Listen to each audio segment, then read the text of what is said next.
day, everyone. Let's take a sip. Good day to you all.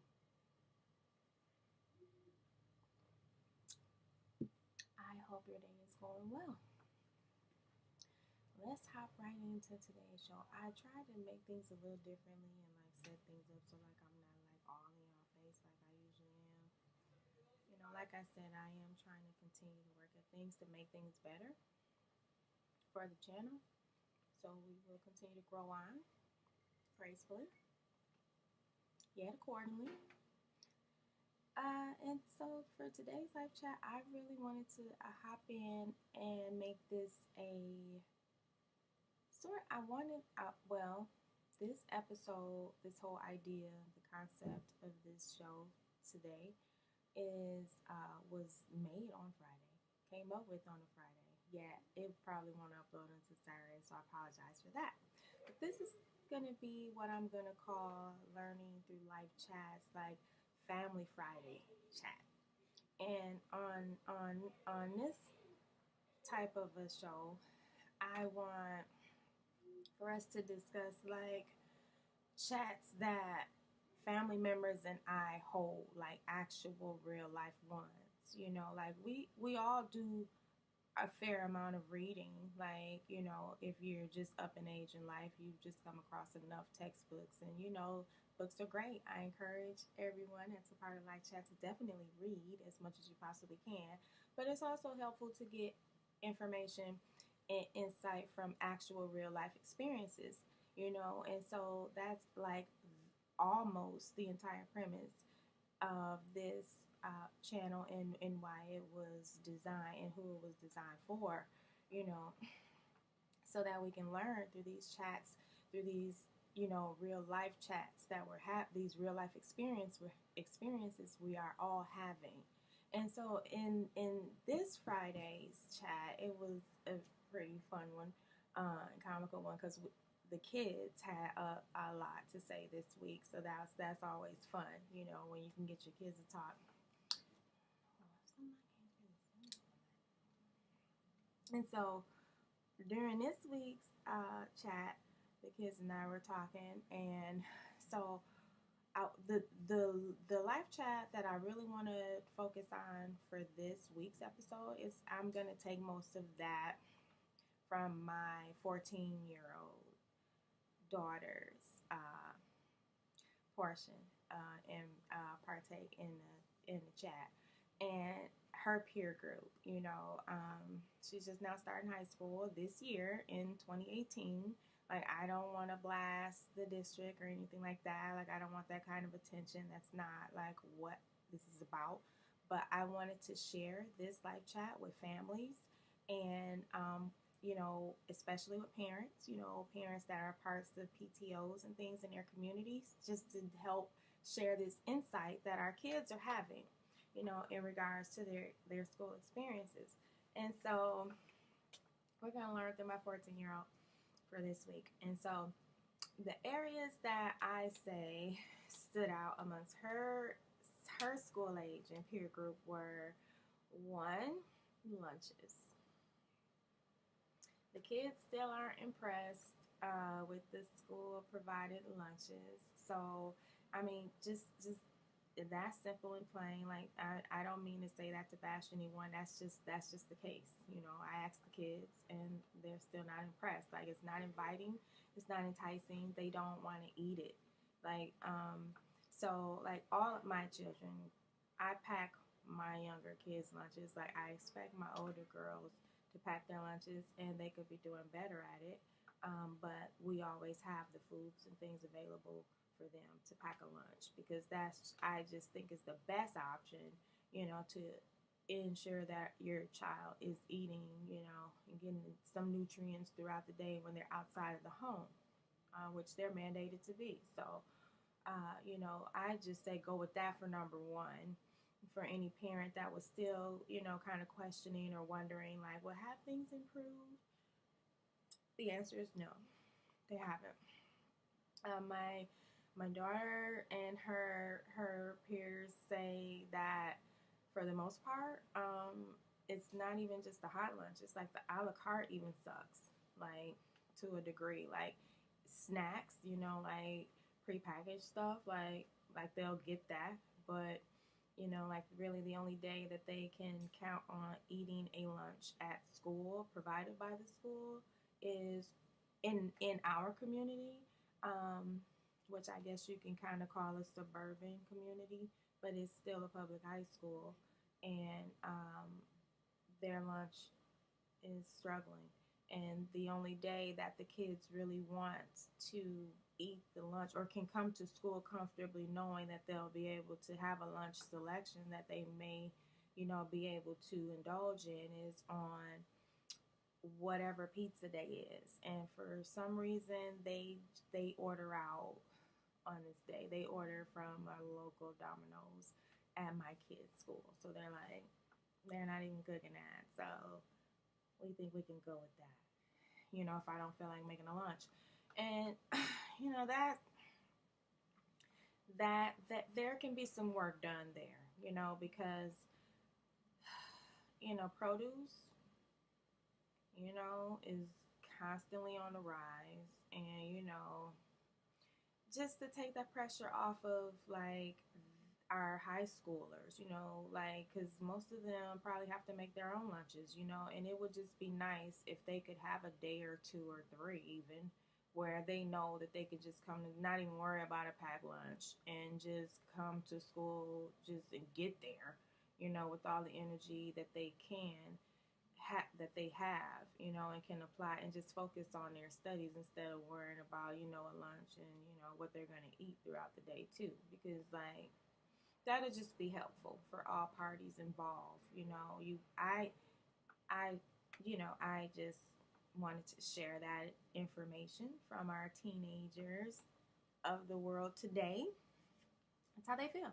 And that's kind of how we felt too back in high school. So it sounds like not much has changed. And, that's saddening in itself. But, that's just where we at with that. So I wanted to share that information and bring people up to date with, what our kids are thinking in regards to lunches today. Another area they brought up, I'm running out of time, was class imbalance, student body ratio. Like, they don't feel like, there's a fair amount of effort put there because there's such a mixed blend of kids that, while of course there's always going to be a child that, is going to require more attention than the others, it seems to be more than a child, and it seems to be more often than not. And so the children are like, why are we like they have to suffer consequences from other children, like in many ways. The child requires attention, the teacher has to stop and pause for however much attention is required, and the other kids are left hanging, like, well, what are we to do while you're dealing with this kid and that kid? So they don't appreciate that. And not only that, but in some instances, some teachers this year even have just taken it upon themselves to be like, well, if the class isn't going any further until I deal with this kid. And it's like, okay. So that's annoying to the kids, like that affects their studies, and that's not fair to them. And so school staff should draw some attention there. And at the very least, like, put a behavior analyst in the classrooms, like, for the first week of school and figure it out, if that's what needs to be. Like, it doesn't have to be like this old far-fetched, drawn-out resolution. It could be something simple as that. Like, instead of the psychologist just sitting in the office booking appointments for the kids, like, walk around the school class to class and see, like, what's going on for yourself. That's just a suggestion. I hope that's taken as constructive criticism, because that would be something that I would definitely do and be making sure I did if I was a school psychologist, for sure. Lastly, okay, it was lunches could use some work. The student body ratio is unfair because kids are suffering consequences. They didn't necessarily come to school to have to suffer, nor should they be suffering because they don't fall into this category and they're not acting this way. So the classroom student body imbalance could use some work, and the kids would appreciate it if the schools could place more focus there. And the last thing I found to be really interesting, the kids say, and I did this teenage survey last year too, but I didn't post it or I didn't share it with anybody. But this is my second year running this question amongst the teens and doing a survey on it, a local survey on it, which is always fun again because we want to talk to the kids and figure out what's going on in their worlds and like what they're thinking. Well, what they said was, let me grab my cup because that's what made me move. They feel like the curriculum is underdeveloped.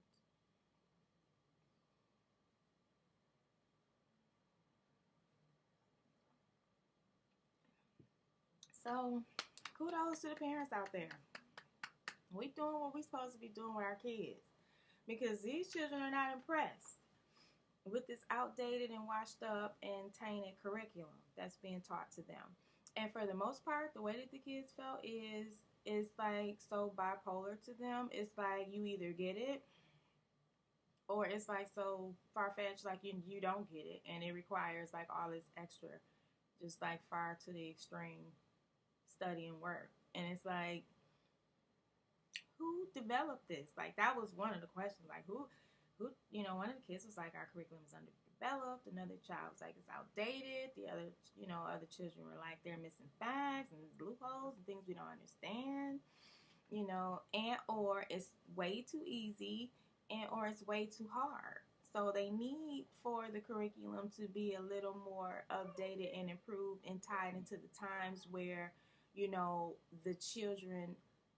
children's lessons that are being shared and the teachers are expected to be teaching the kids are landing. Like the kids are like, it's so hit or miss, that's annoying. So, an updated curriculum was the last most important thing I think I'll have time to share because my time is running out. But this was definitely a very fun life chat.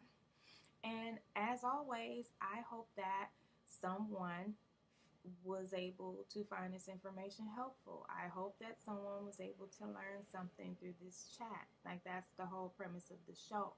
I don't want anyone to walk away feeling, in downward or feeling, discouraged in any way, because that's definitely not what this platform is for. We want to encourage as many people as we possibly can, in as many situations as we can. And like in regard to high schools today, based on the teenage survey that I've done, these are the areas where the high schoolers feel like the school system could use some work.